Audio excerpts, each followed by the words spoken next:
My dad works in B2B marketing. He came by my school for career day and said he was a big ROAS man. Then he told everyone how much he loved calculating his return on ad spend. My friends still laugh at me to this day. Not everyone gets B2B, but with LinkedIn, you'll be able to reach people who do. Get a $100 credit on your next ad campaign. Go to linkedin.com/results to claim your credit. That's linkedin.com/results. Terms and conditions apply. LinkedIn, the place to be, to be.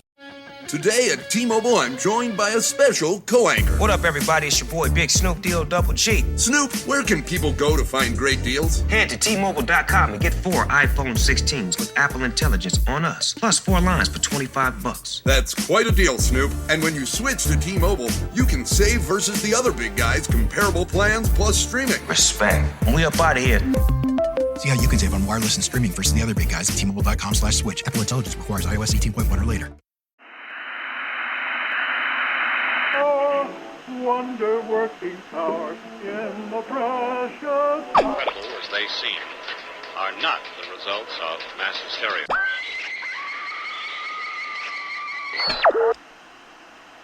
You may wish to adjust the dial. You're currently tuned into the wrong station.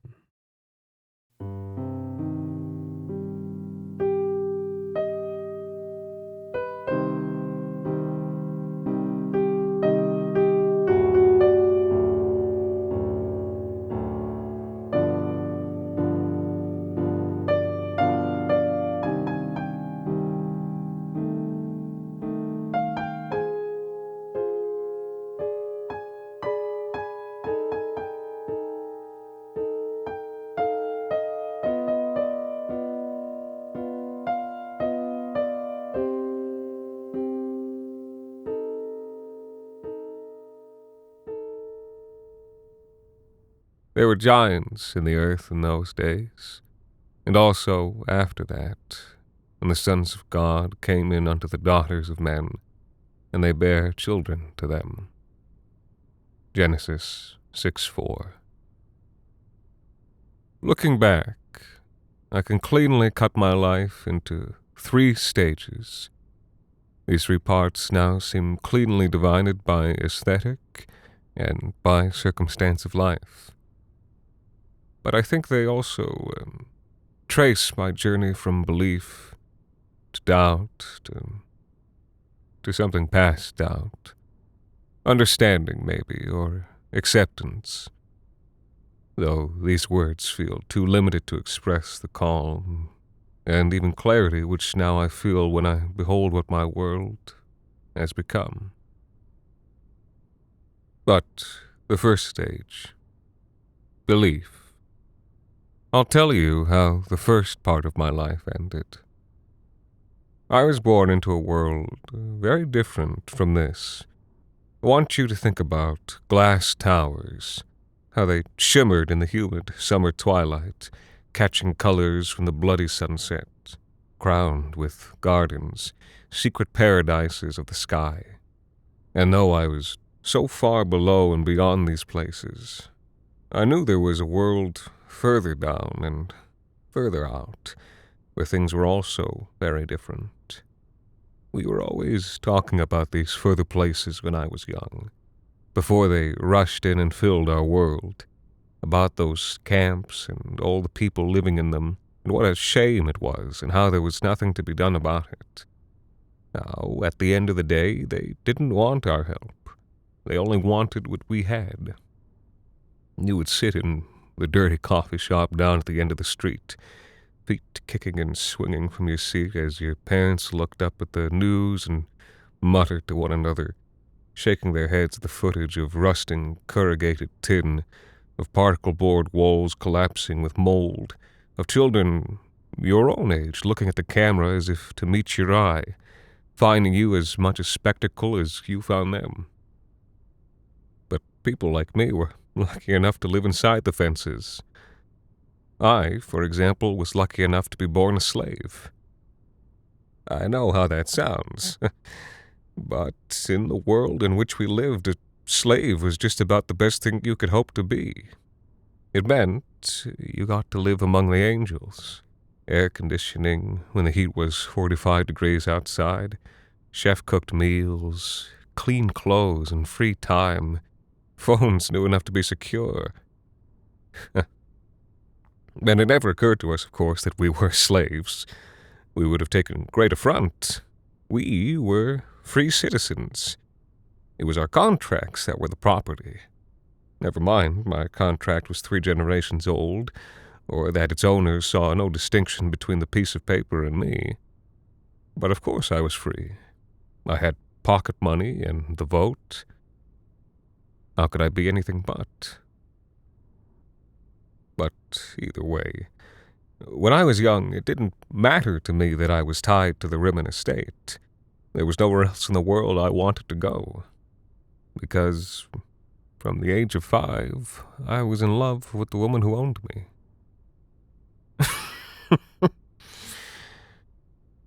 Let me tell you more about this angel of mine. Her name was Jasper Rimmen, and she was 3 years older than I was. Her father was an astrotech billionaire and former senator for Ontario. She was his 9th child by his 3rd wife, and he was 82 years old when she was born. And she was the most physically perfect human being who has ever lived. Please understand, I'm not being mushy or hyperbolic. So far as I'm aware, it's a cold statement of fact. She was designed for perfection. By the age of 10, she stood 6 feet 2 and could run a 4-minute mile. Her hair was the same unnatural shade of black some people used to coat their automobiles. She was immune to most poisons and once, during a rebellious phase of adolescence, spent 6 months regrowing an arm she had cut off deliberately. Her singing voice was miraculous. She spoke 15 languages and could play any instrument within minutes of picking it up. I remember she once spent a week sulking because she'd taken an IQ test and scored below 200. She was, in short, a perfectly ordinary girl of her class, station, and engineering. But to me, she was a being set apart from mere humanity. I learned different the year I turned 21. That summer, my alarm chimed at 4:30 one morning, automatically flicking on the white fluorescence of my windowless little room. Terrible way to wake. I had worked a double shift the evening before. But I was on call, and since it was not unheard of for servants to be called at that hour, I threw on some deodorant and a clean shirt and wiped the sleep from my eyes in the 5-inch mirror of my washstand. I slid out of my room quietly, controlling the noise latch so as not to wake my neighbors behind their paper doors. Then, realizing I'd wasted 90 seconds already, I hurried down corridors that ran parallel to the sky. The aesthetic of those towers was all the same, somewhere between minimalist and soulless. The walls smooth on one side with pale polished wood, and bounded on the other by rain-streaked, bullet-stopping glass. No lighting on the walls, for below your rushing feet the marble floor was lit from underneath. Miles, it seemed, of corridors like these, with the towers all wove and intertwined through skyways and layer after layer of keycard-activated doors, a sort of neo-bossa nova humming through the hidden speakers every hour of the day. The rich who lived in these towers could navigate by smell or internal GPS. The poor who worked there had to learn the maze by memory. But I knew my route very well. I had often practiced it, lovesick, so I could bring her anything she asked upon a moment's notice. Now the long-awaited hour had arrived, and when I came to the door of her suite, I stood there for a long moment, trembling like a novice at the temple gates. Then I forced myself to knock. A moment later, the door chimed and slid open. Inside, Jasper's penthouse was a tasteful vastness, the kind of place I'd only seen on television, each restrained and elegant piece of furniture worth a year's tuition at a top-flight school, the kitchen backsplash marble serpentine, all faucets white gold pretending to be common chrome. The lights were set to fuchsia, and the speakers mumbled with a hazy synth. I found her waiting at the balcony with a crystal tumbler splintering between long fingers, the moon beyond her setting against a brown sky, against the shattered clouds of an ending storm. The reflection of its light was greasy on the sluggish surface of the lake, on the brassy dullness of her dress. She had been at some event, some party, I supposed. Viciously beautiful. Her hair straight, lips and nails black. No contacts, her eyes their natural and unnerving shade of fuchsia. Black corundum shining from her heeled boots. 6.5 feet tall, without the heel's help. She blinked at my sudden arrival. "Who are you?" I realized then she was perilously drunk. You called for one of the staff. She swayed for a moment, then managed to make her words come clear by force of will. "Right, yes, guess I didn't want to be alone." She raised her dangling glass to her temple. Brown liquor and ice, its outside perspiring cold. Given her biology, she'd likely had to drink 2 full bottles of Greenland single malt to get this drunk. "It's all gone to shit," she suddenly exclaimed, gesturing out at the world, at the stagnant lake, the treeless yellow summer. "Hasn't it? All fucked up beyond repair." "It'll be okay, Miss Ruman." I said this automatically. Servant's boilerplate. "We'll figure things out. We always have before." She tossed her black hair and looked at me. Amused contempt. "You just have to say that. Or maybe you're so ignorant you actually believe it." But I surprised both her and myself when I told her forcefully that it will be okay. The words came out of me like that because I loved her and I had such faith in love. I knew the world would be saved. She stopped short, unused to servants speaking that way. It made her pay attention. Turning, she leaned back over the railing on her elbows to stare down the length of her body at me. Considering. "Well, if you say so," she said at length. Then, seeing how uncomfortable I was with the way she looked at me, she laughed. "Guess you're the expert after all." She thrust out the arm with the tumbler in my direction. "Drink?" This offer put me in an uncomfortable position. "Miss Rimmon, we're not supposed to." She cut me off. "I insist." Had I been free, as I believed, I might have argued further. But instead I gave way, accepting the glass and taking a sip. It tasted like the smell of caustic soda. I'd never had anything like it. "Too good," I lied, coughing. "It's the best thing you ever drank," she informed me. "Have another sip. A real one, this time." She made me finish the glass. "Now, put it down." I did. And then another long, awkward silence as she just looked at me. Something predatory about that stare, like meeting the eyes of a hawk. The smell of liquor rising from her breath and sweat was inhumane, like the scent of a tiger, a great machine, an angel from the Old Testament. "Tell me something." She raised her chin, pettiness mixed with command in her voice. "Am I pretty?" "Is a knife pretty? Is lightning?" "Of course, Miss Rimmon. But in an ordinary sort of way. I would have laughed if I weren't so intimidated.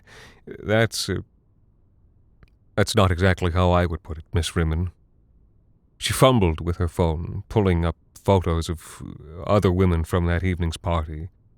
Women like her, with the odd, striking eyes of the new rich, with angular planes and faces and sharp nails. Not as pretty as her, for example, or her. These women she obsessed over were all beautiful, unearthly like she was. And yet there was something unsettling about each of them as well. They were too tall or too thin or too abruptly curved. Their features too sharp, too optimized for high cheekbones, large eyes, and pointed chins. It was as though Jasper's beauty had been engineered to the threshold of what the baseline human brain could see as human, and theirs had been engineered beyond. I think you're much more beautiful than any of them are, Miss Rimmon. She tossed down her phone with a snarl. Don't lie to me. I know what I look like. Plain Jane country girl from the territories. I might as well be a normal. Then she remembered who she was talking to. No offense, she muttered. Done, taken, Miss Rimmon. She threw herself into a chaise lounge, burying that angelic face in her talons. What am I going to do? Is there anything I can do to help? I ventured. She looked out between her fingers. You're sweet. The dismissive compliment gave me a little rush of pleasure. But we're fucked. Just can't keep up. Dad can't borrow anymore, and the whole house of cards is falling. He's as good as told me. Not that he needs to, because I'm not stupid. Why breed someone smarter than you when you're just going to treat them like a fucking baby? I'm sure your father only wants what's best. She suddenly bared her teeth and lunged forward on the chaise. My heart almost stopped. Even seated, she was nearly my height. That's such an automatic response. They've really got you programmed, you know. Suddenly, I was aware of the physical threat she posed. Though long and slender, her muscles were not like mine. Her bones not like my bones. I'd seen smaller women of her class dent brass with their bare fingertips. But then, her fingertips, for all their awful strength, were cool as they seized my wrist, and gentle as they brushed the underside where soft veins flowed. What if, she asked me, what if you did something natural for once? And though her eyes were strange from alcohol and what they'd done to her genes, there was real need there, all mingled up with pride, contempt, and cruel intent. She stood, looked down at me, put a hand on my neck, gentle but aware of its own strength, and for most of my life since then, I've had confused feelings about what happened the rest of that night. But at the time, I thought I'd been transported into heavenly realms.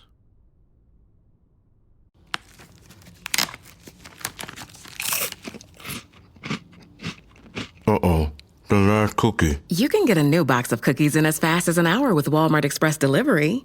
Are you my guilty self-conscience? No, I'm the voice offering you promo code EXPRESS for free delivery on your first order. Hey, who ate my cookies? You mean, these cookies? Order now. Welcome to your Walmart. Promotion valid for first express delivery order. $50 minimum subject to availability. Restrictions apply. I was never really a runner. The way I see running is a gift, especially when you have stage 4 cancer. I'm Anne. I'm running the Boston Marathon, presented by Bank of America. I run for Dana-Farber Cancer Institute to give people like me a chance to thrive in life, even with cancer. Join Bank of America in helping Anne's cause. Give if you can at BofA.com/supportAnne. What would you like the power to do? References to charitable organizations is not an endorsement by Bank of America Corporation. Copyright 2025.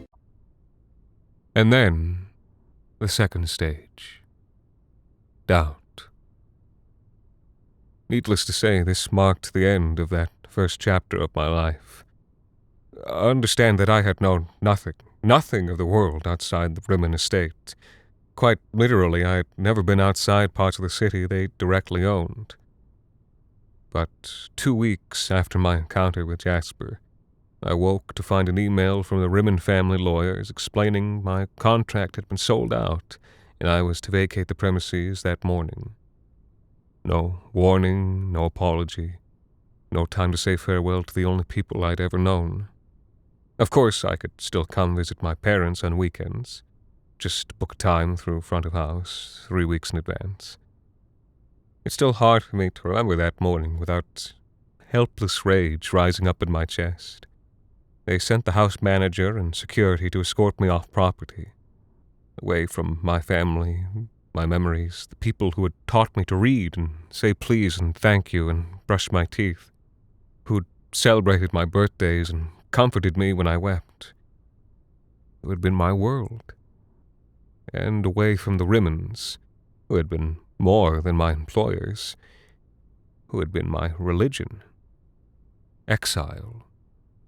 Domicide. The murder of my world. Thrust into a great, strange, dangerous city, not knowing who I was or what I was for any longer, or what the point of surviving even was. And yet, I was also very lucky. My contract had been sold to a catering firm, and because of my upbringing and service, they were eager to have me. I could look presentable and talk up. I was suitable for customer-facing work, and it had become difficult to find people like that who you didn't have to train. And though the days were often 16 hours, the shifts were safer than they'd have been if I was working back of house. Kitchen work was extremely dangerous. Even people raised to it were routinely burned or suffered bad falls, or were crushed in cramped and overstocked warehouses. If I'd been less lucky, I might have become unable to work. I might have fallen through. But I was also lucky in the people I was surrounded with. I'd been raised to believe ordinary people were cruel and stupid, unsalvageable, and certainly I did meet people like that. But if that narrative had been true, I never would have survived. But I did. And I survived because on my first day, one of the men I worked with took me by both hands and looked me in the eyes and told me I was going to survive. I survived because when my appendix burst, the other servers on my rotation took longer hours and split their wage to cover mine while I recovered. I survived because I took on heavy lifting when I was young, and because when I was older, the younger servers took it back from me. I survived because despite everything stacked against them, the people I worked with used scarce time and scarce resources to help me to survive. I will never forget that. And in spite of everything, I will never, ever stop loving the human animal because of it. Now, during those years, I seldom saw any of the new rich, except on TV or in movies. And there was something surreal about the filmed art of that time, because the stories were the same as they'd ever been, but the actors were, of course, all new rich. And so when you saved up your script and went to see a remake of Pride and Prejudice or something like that, the actors would all be wearing makeup and contacts to make them look like a normal of the year 17-something. But you could never quite buy it, because the shape of them was wrong. The clothes wouldn't hang right, and no number of film tricks could stop you from noticing how different the principal cast looked compared to the extras. At first, the effect was mild. You'd be sitting in the theater, immersed in the story, and then suddenly realize how strange it was that someone playing the son of a farmer should be so tall, so strangely muscled, should move so differently from anyone you'd ever met. And then you'd sit in that theater for the next 90 minutes, trying to find your way back into the story, but not quite being able to make it. You'd spend that time sitting in this uncanny sense of alienation, looking quietly from left to right to see if anybody else was feeling it. You'd walk away saying to your friends, I just didn't believe him in the role. But then, as the years decayed into decades, The look of the new rich became so pronounced that you couldn't even pretend to suspend disbelief. It was one thing when every leading man had been 6'6", but as I entered my late 30s, they all started creeping past 7 feet, with 70-inch chests that bulged above a wasp-like waist of 32. And their faces got all wrong, and then their hands. You'd sit in the theater's flickering light, and what you were watching barely even pretended to be a story anymore. You were watching something that belonged to its own new genre, a type of pantomime put on more for the performer's sake than for the audience, where every movement, every gesture of the players loomed out the screen to look the audience in the eyes and say in a stage whisper, "None of this is real." And the first time you saw a show like this, it was funny and absurd. It made you snicker in your seat, and then walk home making fun of the actor. Who does he think he is? But then the next film you saw was just the same, and then the next, and then the next, until it made you faintly sick to see a movie, but you still went anyway because it was what people did. And it made you sick because what were we even doing there anymore? What was the point of the exercise? And what was our role? I saw her once in one of those pictures. Jasper Rimmon, long-lost love.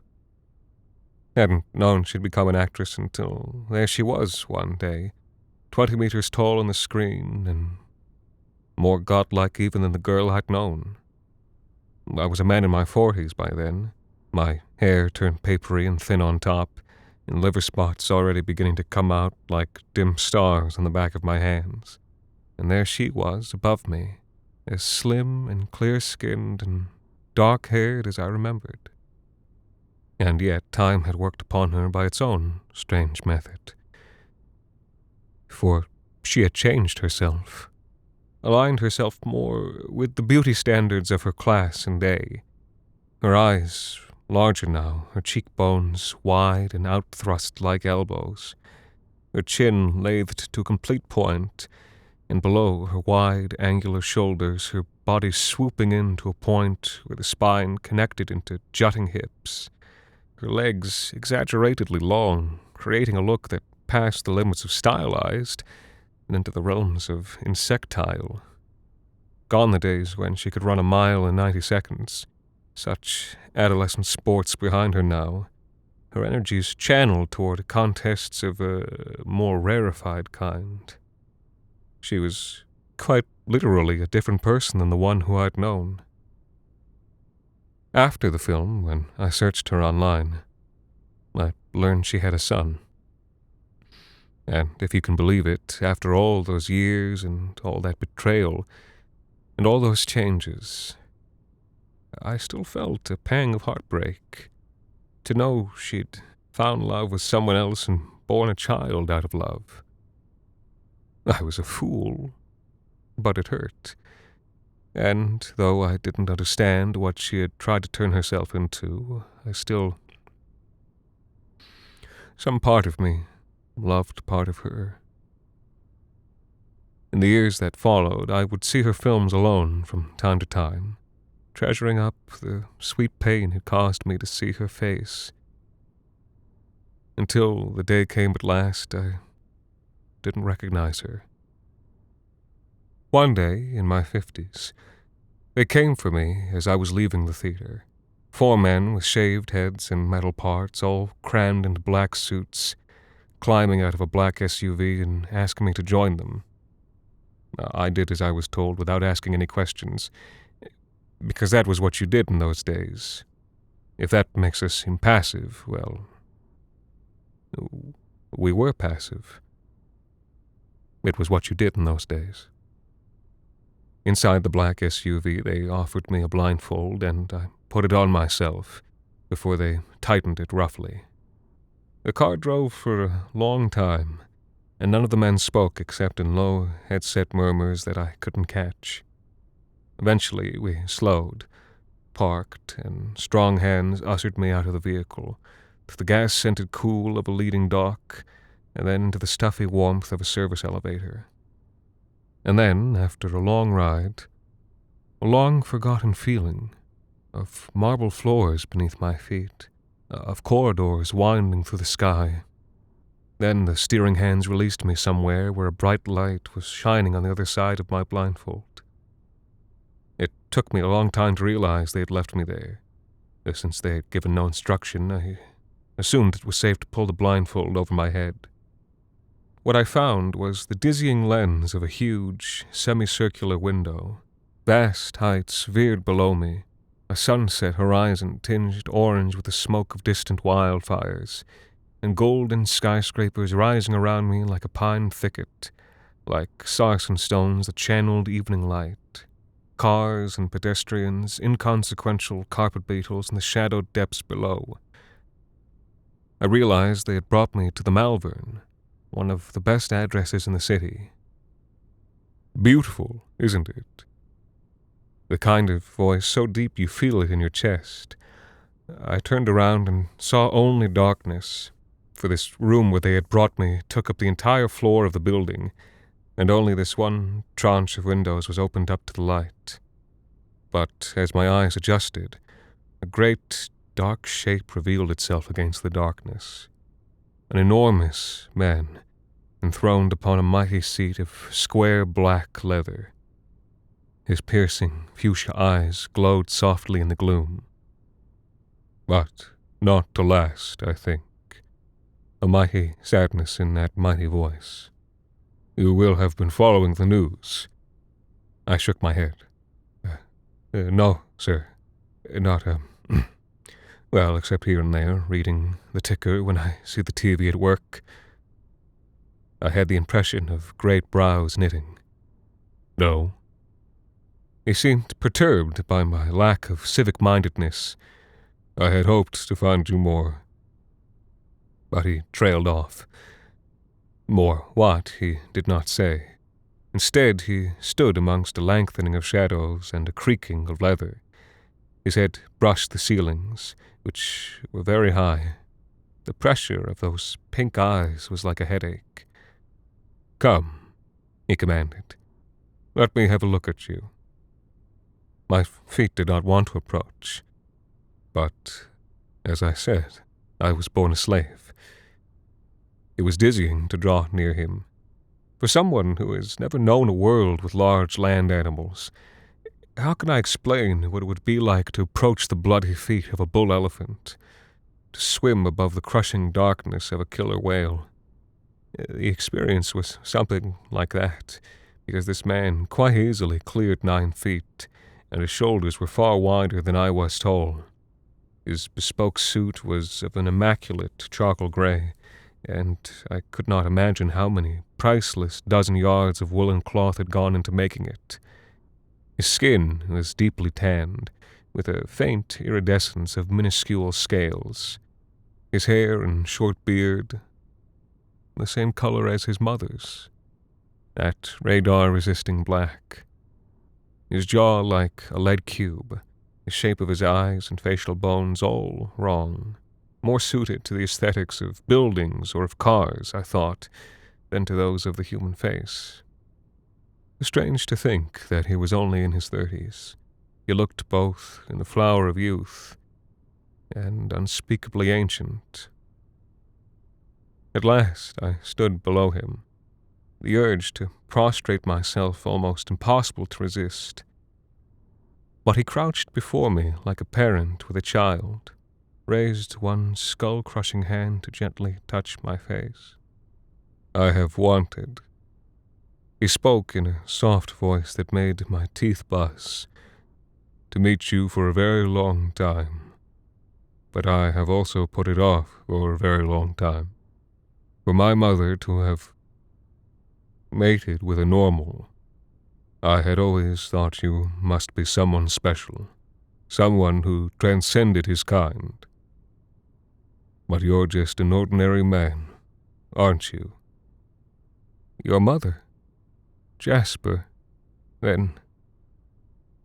Yes. He gave a deep sigh, studying my sloped shoulders, my thinning hair with compassion and disappointment. But why you? Why should she have chosen you to be my father? I don't know, I told him. But I knew the answer, in my secret heart. It was because she'd wanted, just for one night, to be human. You disappoint me, my son told me. I do have need. I did hope to find a father. I looked up to him, at this giant, this strange and terrible being that had come to me. I reached out with one hand, but he pulled away. He stood, and his great height put him well beyond my reach. No, he said, I was a fool to think so. You are nothing. My code is all designed. Whatever of you remains in me is only incidental. I am more the designer's child than yours. How can you know that? I asked him, surprising myself with the force of my own voice, as I had with Jasper all those years before, when you haven't heard me say 5 words. But he was not his mother, and my insolence did not intrigue him. He bared teeth like white chisels and rose to his full height. Begone, he told me from the darkness. You are nothing. After all these years, I still feel the ghost of my love for Jasper. And after all these years, I still feel the ghost of hatred for our son. And finally, the third stage. Understanding, maybe. Or acceptance. I understand now why Tiberius Rimmon had need of a father. When the Civil War came, it was much worse than any conflict of my lifetime or the decades leading up to it. My son was an important figure on what I still vaguely think of as our side, until his car was hit by a drone strike, and the massive debris of his body was strewn across the morning news in dirty coffee shops at the ends of the streets. So huge, so full of terrible thought, but still burst like a bug in a piece of facial tissue. Brown hemolymph. It should come as no surprise to those who've been around that life continues normally, even when the war is 1,500 meters from your door. You work, you sleep, if you're lucky. You turn on the fan to dull the gunfire's distant chatter. The far-off explosions you assure yourself have failed to hurt anyone, this time. You go to the movies now and then. They make a new Pride and Prejudice. Something interesting happened to movies during the war. They began casting normals again. Maybe because there were fewer new rich than there'd been a generation before. Fewer, though, much richer. It may have been that the war made them high-profile targets, and they preferred the security of their estates and compounds to the risks of ordinary life. And it may have been that they had changed too much, that they no longer cared about the little song and dance, the little pretense that they were anything like us. Because they weren't anymore. As I faded into old age, it was only the rich of my generation who still looked anything like my son had done when I met him, now almost 20 years before. Among the younger generations of the rich, the tastes had changed in unanticipated ways, where their grandparents and parents had taken the norms of human beauty to their extreme, and then to do extremes where the human eye and heart had refused to follow. The newer generation found such expressions gauche and backward-facing. They struck out boldly in new directions. When some heiress-turned-model gazed alluringly from the glossy cover of a fashion magazine, you'd find half buried in the rubble out of a bombed-out salon. The face was something new. One generation had emphasized bone structure. The next had drawn out chins and cheekbones to the point of deformation. But now, bone structure meant that the arch of the brow ran back in parallel channels over the head. A jawline was to be so high and thin that it clicked over the cheekbones as the small and toothless mouth opened and shut its tiny O. One generation had called for pointed, infantile chins. The next called for abolition altogether, and for the chin to merge seamless with the keel bone of the sternum. Though the fashion had been for huge doe eyes on cartoon scale, now the eyes were meant to fill up the upper chambers of the skull, like a fly's eyes, huge and silky dark. Certain limits of size and strength had been achieved. The most beautiful woman in the world was 20 feet tall, but she never stood, for her rounded limbs, like Aphrodite's in a painting from the ancient world, could not support the vastness of her weight. Even with bones of bioalloy, muscles toughened up with self-made polymers, the inverse square law came to call. Previous generations had optimized their genes for strength or raw computing power. But in such a world as this as they had made for themselves, what need? They optimized now only for beauty, and what beauty meant had gone so far as to be beyond the reach of thought by lesser minds like yours or mine. And so it was that, at the beginning of the 8th decade of my life, the world came to be the way it is today. The war had long since petered out. One side had won and settled down upon the ruined world to contemplate their own beauty. Very few of them left now, the technology rusting that let them make their artful offspring with their daughters and their sons. Fewer and fewer all the time. And the rest of us begin anew, growing thin crops on the dry rim of ruined cities, doing what we can to help. As in a time when I was young and strong, we spend scarce resources on each other, lavish, scarce time. Look at me, an old and ruined man, but they keep me alive, and I do what I can to help with the children and the cleaning and the chores. Barely useful, if I'm honest. But they keep me alive, and in spite of everything that's happened, I love the human animal for that. Am I happy? Maybe. But, to be quite honest, I liked life better as a slave. At least I was comfortable then. At least I was young. And even after living through the things that I've lived through, there is a hunger for luxury in me. I so want to be rich, to be different and special and live in a sky-top paradise and watch the little people work below me, to be strong and big and irresistible. And so I'm afraid that we'll invent it all over again and live this cycle all over. I'm so afraid we will. Well, at least I won't be around to see it. One pleasant thing about this final act of my life: my granddaughter has come to live with me. She was delivered on a flatbed truck toward the end of the war. Mercy on the family of the defeated, I suppose, for she posed no threat to anybody then, and still does not. Each day I go and visit her, lying in peaceful repose on her bed of little hogweed underneath the shattered bulk of Malvern's gold glass towers. She dreams away the days in perfect beauty. She is like a hill of cool flesh, all spotted over with dewy fuchsia eyes. I don't know what she sees. Black feathers, the color of her grandmother's hair, sprout out from all those many arms.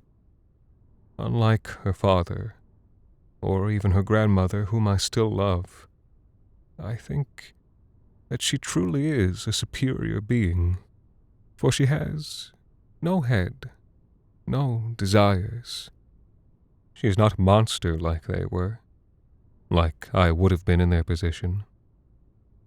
No, she is perfect, symmetrical, a dreaming wheel. I don't know what will become of her when I am gone. But for now, though she lies on cool green earth, she flies.